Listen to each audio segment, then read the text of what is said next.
السلام علیکم ورحمۃ اللہ وبرکاتہ ناظرین اردو کی اس ریڈنگ کلاس میں آپ لوگوں کا خوش آمدید اور خیر مقدم ناظرین. آج ہم دین کی کتابیں کا لیکچر نمبر 3 پڑھیں گے، جس میں آج ہم اردو ریڈنگ کے ساتھ ساتھ بہت سارے وضو کے مسائل کو کور کرنے والے ہیں. تو چلیے شروع کرتے ہیں. اس سے پہلے کہ جو نیو ویورز اس چینل پہ آئے ہیں ضرور اس چینل کو سبسکرائب کریں تاکہ آنے والی ویڈیو کا نوٹیفیکیشن آپ تک آسانی کے ساتھ پہنچ سکے. چلیے ناظرین ویڈیو کو شروع کرتے ہیں. بسم اللہ الرحمن الرحیم. مسئلہ: منہ دھونے کے بعد داڑھی کا 3 بار خلال کرے. ناظرین ہم نے آلریڈی اس کتاب کا 2 لیکچر پڑھ لیے ہیں اور یہ تیسرا لیکچر ہے. جن لوگوں کا لیکچر چھوٹ گیا ہے وہ پلے لسٹ میں جا کر کور کر لیں.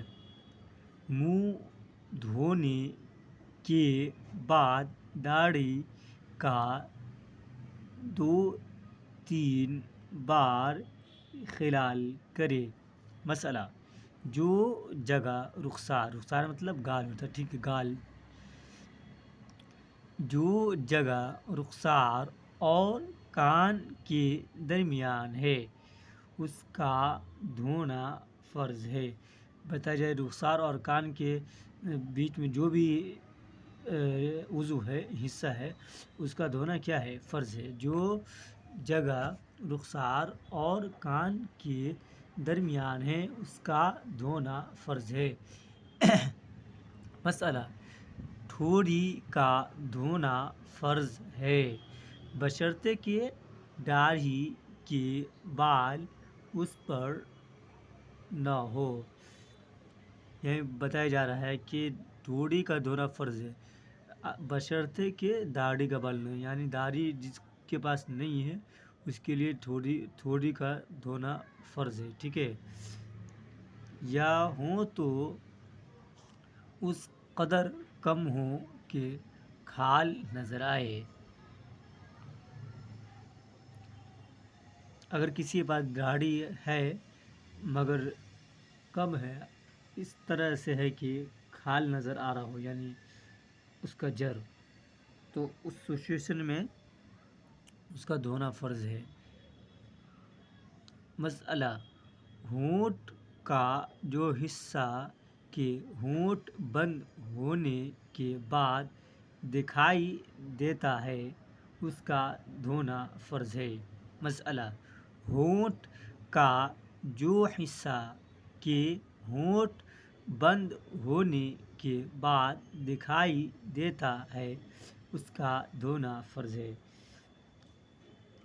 ناظرین اس مسئلہ میں کہا جا رہا ہے کہ ہونٹ کا جو حصہ کہ ہونٹ بند ہونے کے بعد، ہونٹ کا وہ حصہ جو ہونٹ بند ہونے کے بعد دکھائی دیتا ہے، یعنی ہونٹ کو ہم بند کر لیے اور جو دکھائی دیتا ہے اس کا دھونا کیا ہے؟ فرض ہے. مسئلہ: داڑھی یا مونچھ یا بھویں اگر اس قدر گھنی ہو کہ کھال نظر نہ آئے تو اس کھال کا دھونا جو چھپی ہوئی ہے فرض نہیں ہے، بلکہ بالوں پر سے پانی بہا دینا کافی ہے.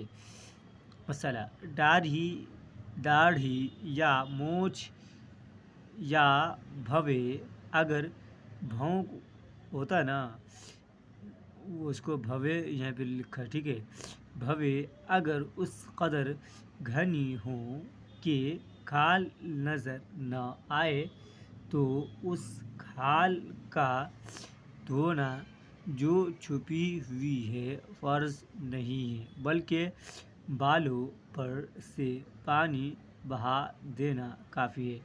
ناظرین یہاں پر یہ بتایا جا رہا ہے اس مسئلہ میں کہ اگر کسی شخص کا بھویں یا داڑھی ایک دم گھنی ہے، ایک دم گھنا ہے، ٹھیک ہے، تو اس گھنے ہوئی جگہ پر پانی کا پہنچانا فرض نہیں ہے، بلکہ اوپر سے بہا دیں گے تو وضو ہو جائے گا.